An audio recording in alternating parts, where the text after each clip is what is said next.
I've tried to do stuff like this in the past, but I've never been comfortable in front of a camera. With all the stuff going on with Corona, I might as well just try something indoors for once. So yeah, welcome. So I thought it'd be really cool to do more of like a theory or like a tips and tricks kind of thing, just to test it out, see how well I do.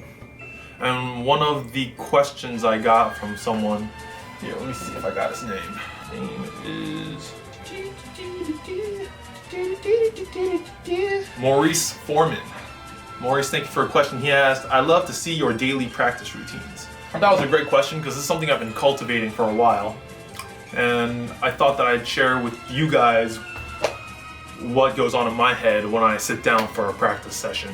When I first started, it was kind of like more loose. Like I was like, oh, I want to practice this today, or I want to practice that today. But as like, life has gotten more serious for me in terms of like, doing adult stuff, having a job. It's harder to find time to practice. So when I do practice, I have to do it with a certain amount of intent just to get the most out of it.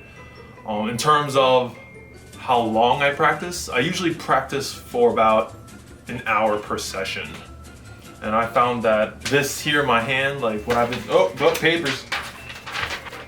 What I found is that the way I've written it down here is basically what goes through my thought process. I'm here to share. I hope they work out for you. If you take even just a single element from this, then I've definitely done my job. Or if it has helped you recontextualize how you think you should practice, I think, I've done a good job.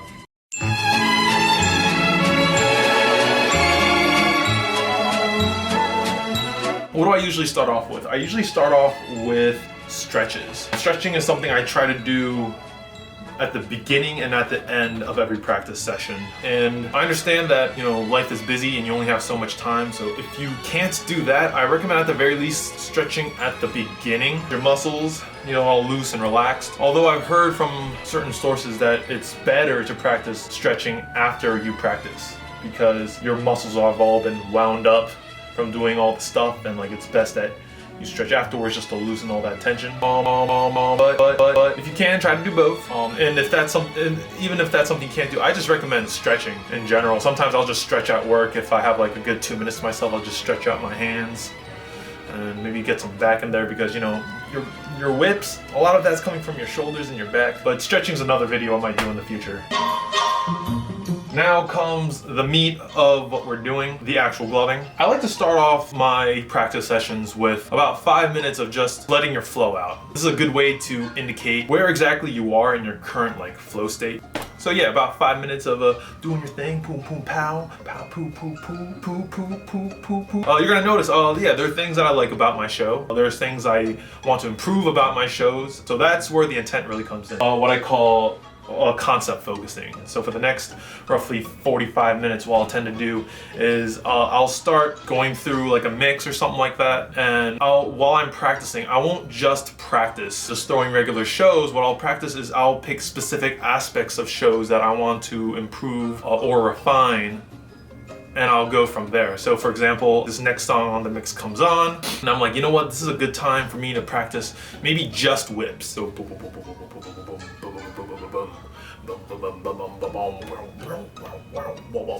yeah, so for the next couple of minutes or until the song is over, I will only do whips. And this is a little trickier than you might think. If you're used to just kind of throwing shows and just casually practicing, you might find yourself easily just going into like a tut while you're trying to just do those whips. And I recommend that during these practice sessions, if you catch yourself doing another type of concept, find yourself an easy, quick way to get back into what you were practicing. There are a couple reasons for why I tend to practice this way. First, it really makes you work your gloving muscles, not just from a freestyle point of view, but so that your mind becomes engaged in that single concept. You'll find that as it starts to seem almost kind of tedious, like a mental strain, you'll find that because of the tedium, your brain will start to be forced to find new patterns, new connections, and new ways to do concepts that you were comfortable with. Back in a couple years ago, I was doing this whip, finger roll, finger wave thing a lot. Like I was going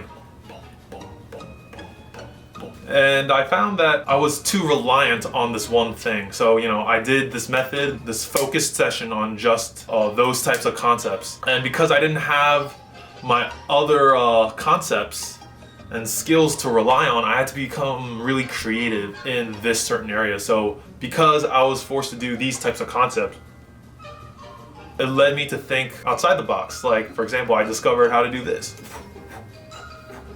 I'm watching it on the screen now. It doesn't look impressive, but I swear to God, it's cool with the gloves on. Now, you can do this not just for whips, but you can like really get into it. Like, I feel like it's easiest with tech vomit. You say, okay, for this part of the mix, I will only focus on doing theatrics and character stuff. So oftentimes I'll find myself like exploring my different masks, my different guns, stuff like that. I find these days that when I'm concept focusing, I'm focusing a lot on liquid, because I feel like a lot of glovers don't focus enough on liquid. I feel like a lot of liquid dancers, in fact, when they look at us, they're like, that's not liquid, and we're like, we're sorry. You can do it for musicality. Especially recently, I've been trying to do a lot more full body. Like, we as glovers can explore bigger spaces around us. That's also for another video. I'm gonna talk about drills.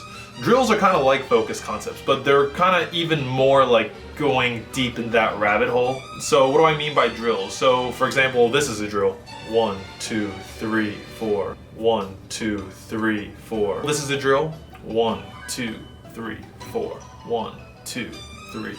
That's a pretty simple drill, but you know, as you get into more complex stuff, you're gonna want to do more complex drills. But there is a purpose to it. For one thing, it helps you get in that muscle memory for certain moves and getting a real feel for it, because gloving is a dance. It's not all about the mental, it's about the physical. It's about the feel of a certain move and how your body and mind link together, right? One drill that I've been working on a lot recently is these whirly-doos.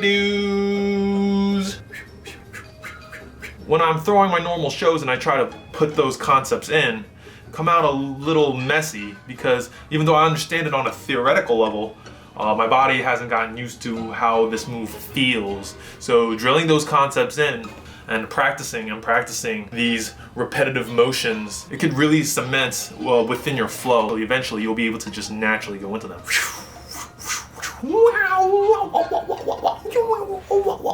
And there are people online who have formed certain drills. For example, Jest does a great series, calls them caps. I've watched a couple of them and they're really awesome. And if you're trying to get especially more into like tech heavy or cluster heavy stuff, those drills are great. You could also make your own drills. If you've seen someone do something and you understand it on theoretical level, but it's something that you need to practice, just spend about a good 10 minutes or even 5 minutes of practice session, just doing that one part over and over. Create the drill so that it kind of loops back into the same position. So 1, 2, 3, 4. That was really bad, but you know, that's just an example.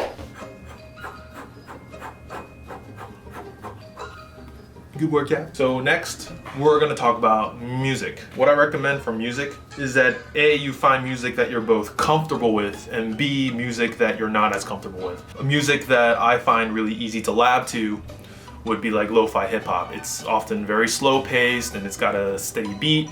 A genre that I have a hard time vibing to when I lab is drum and bass, which is crazy because I love drum and bass, but it's something about that breakbeat.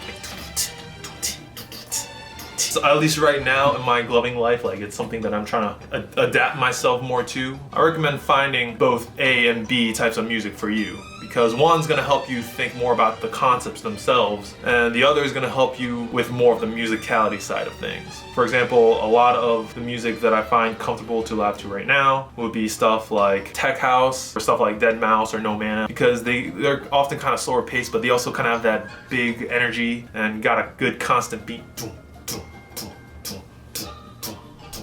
And a genre that I'm trying to get better at is gent. It's a form of progressive rock that I really like loving to.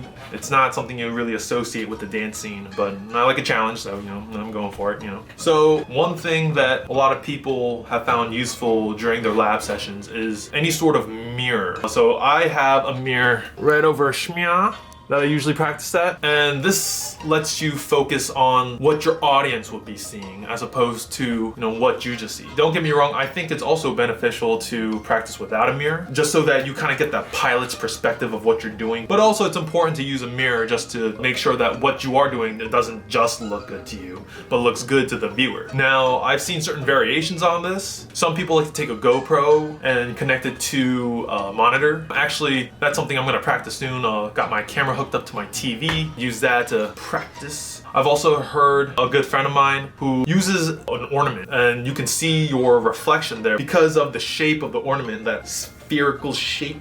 It kind of gives you a fisheye look to your shows. And a lot of people use GoPros or other fisheye lenses. It's basically going to emulate how it comes off on camera. If you're trying to focus on recording shows, that might be the way to go. Whenever you decide to stop, I would recommend throwing one last show where you're just flowing, just to see if you can implement what you practiced in the past hour or so back into this one show and see if it's changed up your bass flow a little bit.